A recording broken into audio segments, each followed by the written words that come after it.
Gold, trusted gold buyers. మీరు తాకట్టు పెట్టిన బంగారాన్ని విడిపించి ఈ రోజు ఉన్న మార్కెట్ ధరకు కొనబడను.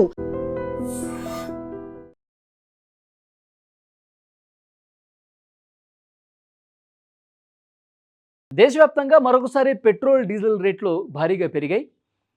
ఇప్పటికే 3 సార్లు పెంచారు. ఇప్పుడు 4వసారి పెట్రోల్ మీద ₹2.84, డీజిల్ మీద ₹2.86 పెంచారు. మొదటిసారిగా పెంచినప్పుడు పెట్రోల్, డీజిల్ మీద ₹3 పెంచారు.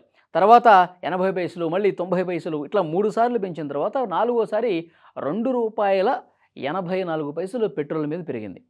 అంటే హైదరాబాద్లో లీటర్ పెట్రోలు ₹115.58, డీజిల్ అయితే ₹103.74 ఉంది. అంటే పెట్రోల్, డీజిల్ రేట్లు ఇంకా భవిష్యత్తులో పెరిగే అవకాశం ఉంది. ఇట్లా పెంచుకుంటూనే పోతారు అని ఒక చర్చ అయితే చాలా బలంగా వినిపిస్తోంది. ఎందుకంటే అంతర్జాతీయంగా ఉన్నటువంటి పరిణామాలు, అక్కడ ఈ యుద్ధం నేపథ్యంలో ఉన్నటువంటి ఉద్రిక్త పరిస్థితులు, తర్వాత యుద్ధం ఎప్పుడు ముగిసిపోతుందో తెలియనటువంటి సిచ్యువేషన్, హార్ముజ్ జలసంధి ఇక క్లోజే ఉంటుంది అని జరుగుతున్నటువంటి ప్రచారం, ఎప్పుడు ఈ యుద్ధానికి శాశ్వత శాంతి ఒప్పందం ఎప్పుడు కుదురుతుంది, ఈ బ్యారల్ క్రూడ్ ఆయిల్ ధర ఇంకా ఏమన్నా పెరిగే అవకాశం ఉందా, లాస్ట్ 48 అవర్స్లో కొంచెం బాగానే ఉంది, ఎక్కువ పెరుగుదలకు పోని పరిస్థితి కనిపిస్తుంది, కొంచెం స్టేబుల్గా కంటిన్యూ అవుతున్నటువంటి సిచ్యువేషన్ ఉంది. సో ఇంకా పెరగకపోవచ్చులే అని ఒక చర్చ ఒకవైపు వినిపిస్తున్నప్పటికీ, మరొక వైపు ఏ క్షణమైనా సరే ట్రంప్ విరుచుకుపడితే, ఈ శాంతి ఒప్పందం అనేది కుదరక ట్రంప్ ఏ క్షణంలో ఎట్లా బిహేవ్ చేస్తాడో తెలియదు కదా, మళ్ళొకసారి యుద్ధ మేఘాలు కమ్ముకుంటే, మళ్ళొకసారి ఇరాన్ మీద విరుచుకుపడితే, మళ్ళీ ఒక్కసారి అటు నుంచి రావాల్సినటువంటి ఆయిల్ అనేది ఆగిపోయే పరిస్థితులు ఉంటాయి, మళ్ళొక్కసారి రేట్లు పెరిగే అవకాశం ఉంది అని ఒక చర్చ వినిపిస్తుంది. సో అంటే ఇప్పుడు ₹115గా ఉన్నటువంటి పెట్రోల్ ధర ఇలా పెంచుకుంటూ ₹130 వరకు వెళ్ళే అవకాశం ఉంది. ఎందుకంటే ఒకేసారి పెంచేస్తే ప్రజల నుంచి తీవ్రమైనటువంటి వ్యతిరేకత వస్తుంది. సో డెఫినెట్గా ఇది ఒక వ్యూహంలో భాగంగానే ₹3 ఒకసారి, ₹2 ఒకసారి ఇట్లా పెంచి ₹130 దగ్గర ఆపే అవకాశం ఉందని చెప్పి ఒక చర్చ అయితే వినిపిస్తుంది. దీనికి కేంద్ర ప్రభుత్వం కూడా ఆల్రెడీ ఓకే చెప్పేసింది. ఇంకా ఆయిల్ కంపెనీలు మెల్లగా పెంచుకుంటూ ₹130 వరకు చేరుస్తున్నటువంటి చర్చ ఉంది.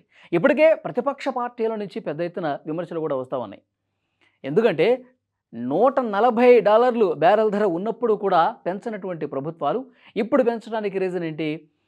మొన్న ఎలక్షన్స్ 5 రాష్ట్రాలకు సంబంధించినవి ఉంది కాబట్టి, ఆ ఎలక్షన్ టైంలో ఈ విధంగా పెంచితే మళ్ళీ ఓట్లలో ఇబ్బంది ఏర్పడే అవకాశం ఉంది, గెలుపోటముల్ని ఈ పెట్రోల్, డీజిల్ ధరలు ప్రభావితం చేసే అవకాశం ఉంది. కాబట్టి వ్యూహాత్మకంగానే భారతీయ జనతా పార్టీ ఇప్పుడు వరుసగా పెంచుకుంటూ ప్రజల నెత్తిన పెనుభారం మోపుతోంది అని కాంగ్రెస్ పార్టీతో పాటు చాలా ప్రతిపక్ష పార్టీలు కూడా ఇప్పటికే విమర్శలు స్టార్ట్ చేసినటువంటి పరిస్థితి ఉంది.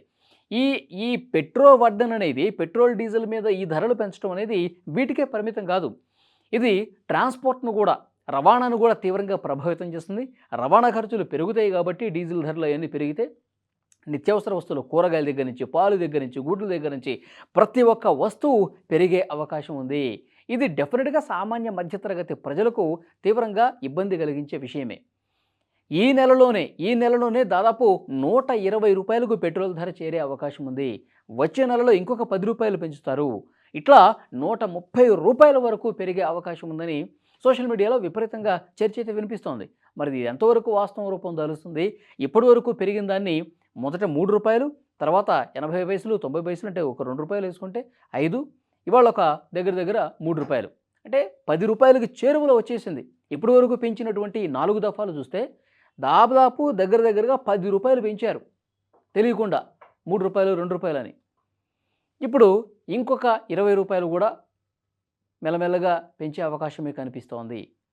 సో చూద్దాం, ప్రజలైతే అసంతృప్తిగా ఉన్నారు. ఇంకా చాలామంది విశ్లేషకులు, మేధావులు చెప్తా ఉన్నారు, ఈ యుద్ధం వచ్చినప్పుడు అమెరికా లాంటి కంట్రీస్లో 50 నుంచి 70% వరకు పెరిగినాయి.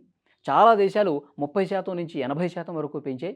కానీ మన ప్రభుత్వం మాత్రమే కొంచెం ఆచితూచి మెల్లమెల్లగా పెంచుతోంది, పెద్ద స్థాయిలో పెంచట్లేదు.